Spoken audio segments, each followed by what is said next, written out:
the name of Pao's current crush? Pagalitan talaga ako. Siguro awayin ko lahat ng babae na dadali niya dito. Parang, Competitive ako. Sinulat ko talaga. Hello mga pancakes, neighbors, cream pies, spaghettis, sa ating mga mamsers, mga miss ma'am, mga sisterettes, mga kakosa, mga kakampi, mga allies.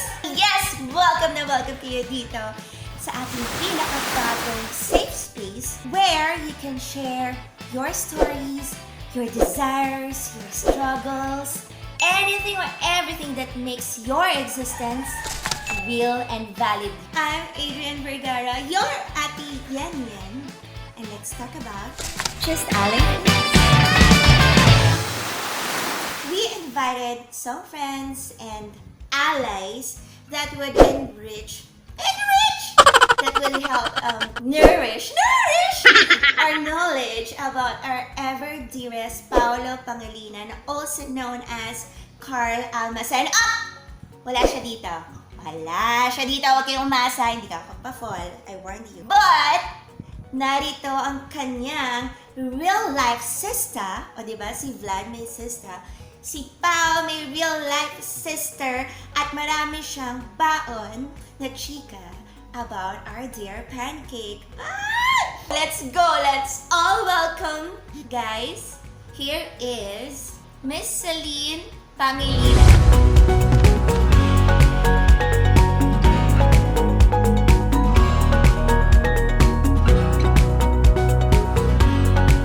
How are you, Celine?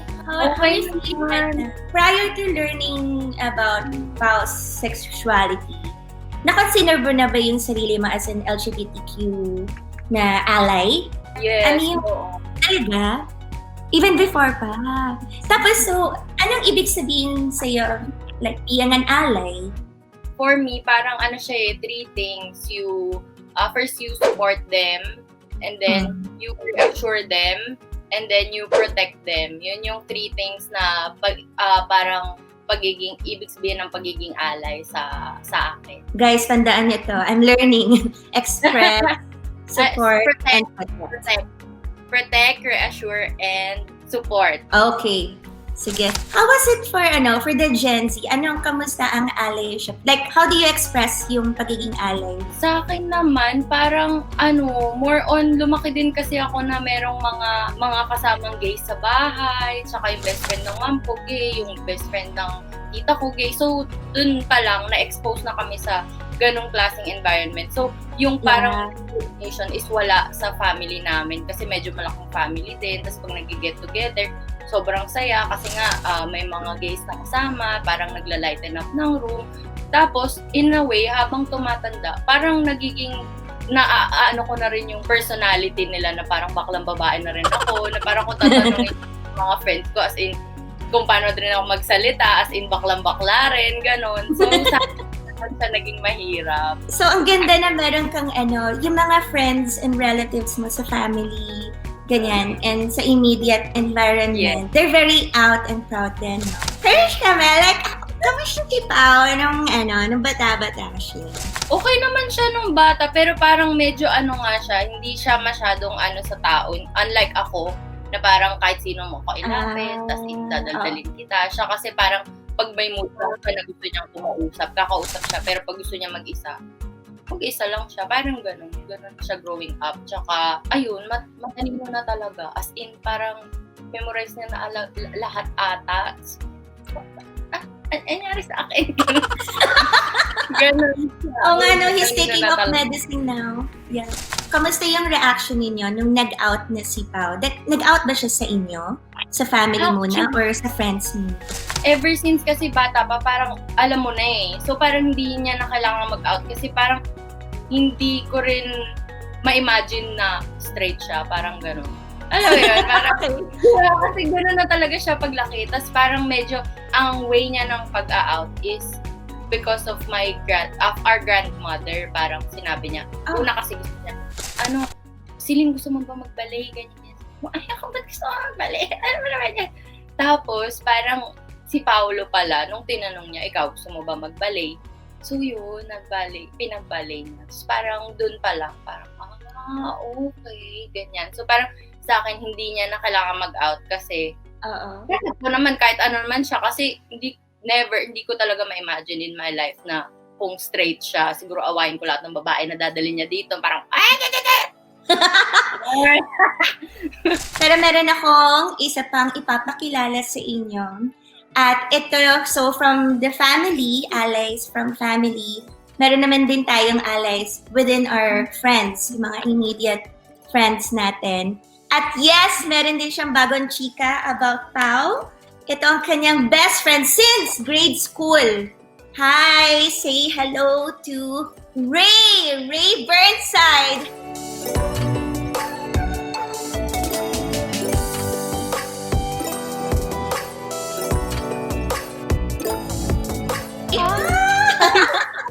Hello po. Kamusta ka? Okay lang. Okay lang. Rae, kamusta kayo ni Pao? Since anong grade kayo magkakilala? Nakilala ko na siya ng grade 1. So, classmates kami noon. Grade 1? Yes. Pero nag-start talaga yung friendship namin first year high school. So, best friend ko na siya for like 12, 13 years. Yeah. So, paano kayo nag-click ni Pao? Parang ano yung... Saan kayo nag-click lagi? Saan kayo nagkasundo? Kasi nag-start yan. Naging magka-group kami for a homeroom activity. And then, hindi pa ako out noon. And he knows na. Parang ganon. Tapos, parang may sayaw ata or something. And parang, tara na, let's lead this. Ganyan. Parang mag-out ka na. Ganyan. So, May pursahan? Oo, medyo may pursahan po naganap. Tapos doon na nag-start yun. Hindi na kami mapaghiwalay nung first year high school kami. Meron bang instances din na nabully kayo, either ikaw or kayong dalawa ni Pao or tinukso? Parang, paano nyo pinotektahan or makipaglaban for each other? Paano, di ba kanina si Ate Celine, di ba? Gaganon siya. Kamusta kayo? Actually, kami ni Pao, never kaming nabully sa high school. Nung high school na ha. Kasi kami na yung bully. Hindi naman sa kami yung bully, pero very strong yung personality namin. Parang yun where we stand. Very so, parang hindi maaari talaga sa amin na may mga foul na mangyayari, ganyan. Ang ganda. At very outspoken na kayo from then on, since high school pa. Yes po. At sila na ang matatakot sa inyo. Mga fears. Mala kay Ate Sel. Si Ate Sel na nagturo.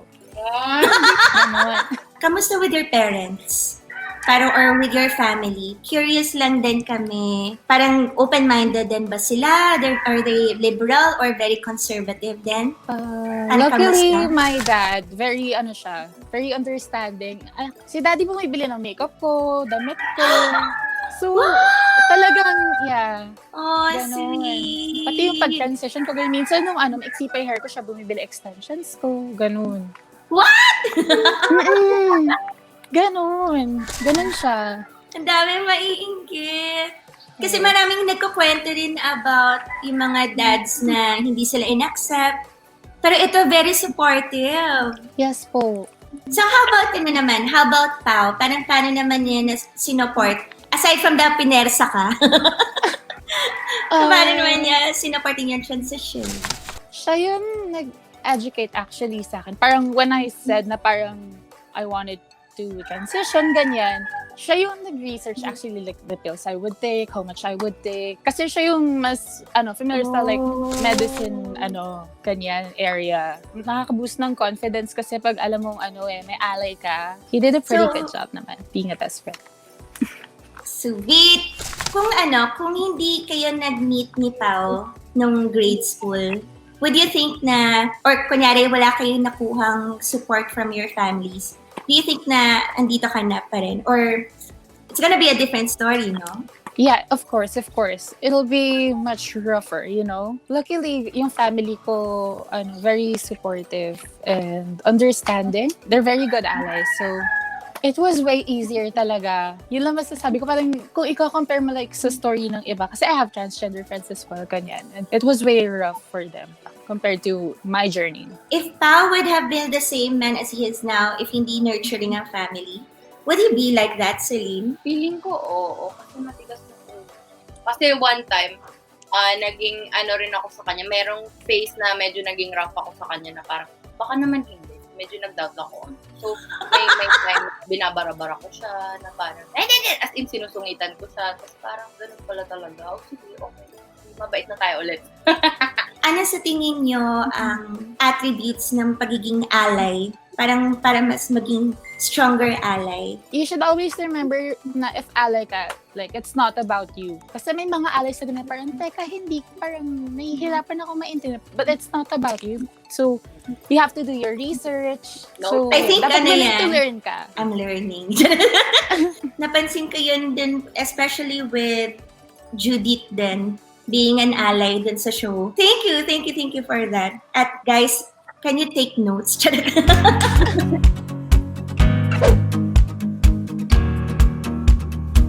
Ayan, eto na! Oras na, meron tayong activity pa game.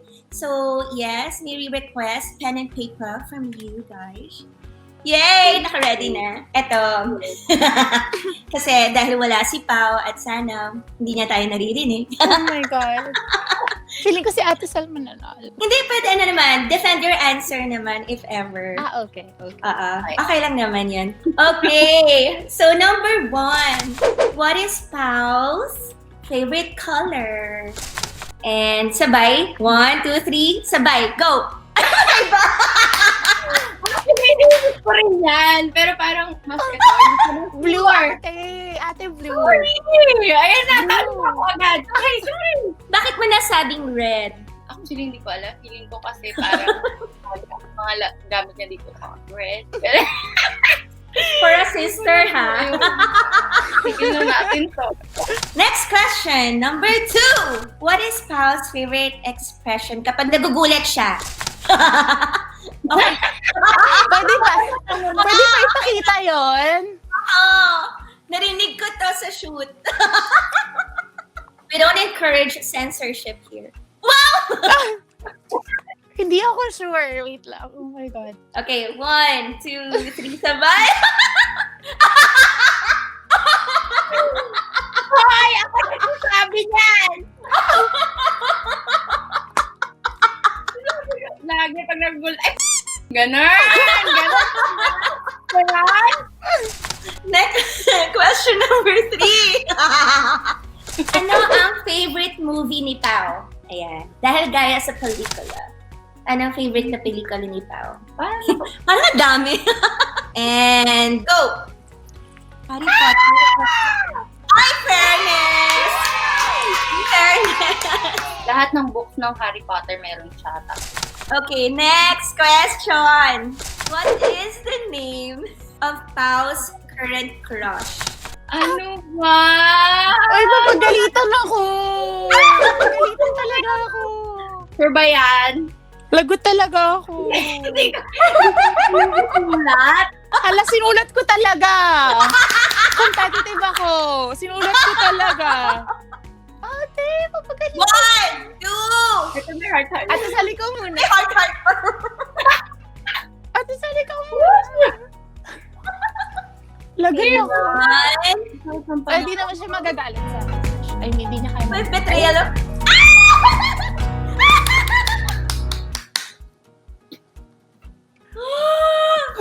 Alam mo, ramdam. So, last question. Kinikilig ako! Okay. So, last question. Sige, ano yung term of endearment ni Pao para sa kanyang future boyfriend? Hirap naman ang tanong na Ang yan. hirap ng tanong. Sobra. Pero ito yung sinasabi niya lagi. Kakablanko! So, ano yun? What? Masyadong giveaway. I'm so dead! Parang kailangan ko na magtago ko for after after nito magtatago na. Ito, pinakahihintay ko rin ito dahil pag-uusapan na natin ang allyship. So ngayon, yes, tawagan na po natin ang ating kaibigan. Isa po siyang freelance writer and siya po ang dakilang trustee of Metro Manila Pride. Walang iba kundi si Thysz Estrada!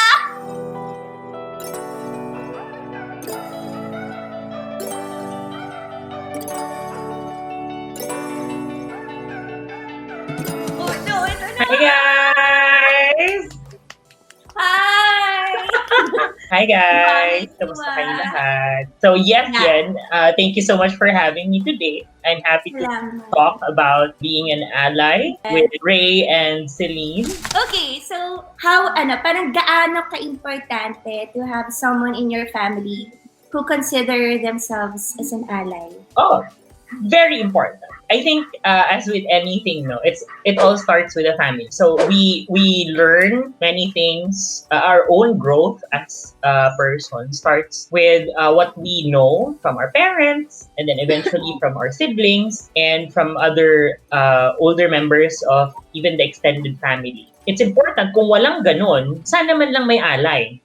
Diba? Sana man lang there's one person or persons, hopefully this comes in the form of a parent who supports and loves and understands and respects the queer child. Gaano ka-importante? Sobrang importante. The reason why it's important to have an ally is to let this child grow into his or her own as a queer child or an LGBT individual. Kasi kung hindi, puro resentment ang maalala niya. Actually, importante yung yung immediate family, yung surroundings, yung environment. In line with that, parang paano naman yung like for the allies naman, ano ba yung dapat na merong basic traits ang pagiging isang ally? Lalo especially for the cisgender people. Yeah. Yeah, I think I was not backstage when Celine mentioned about the basic traits that you should have, no? So those are all very important. Protect, respect, and reassurance. Okay, Support. Yeah. And support. Yeah, okay. So these many things, it all starts with basic respect. After that, and because I respect this person so much and love this person so much, I will find out and educate myself so that I will be able to protect him or her. I will be able to be that reassuring voice. Because everything else will be lip service if there's no respect for this one. Noted, Thysz.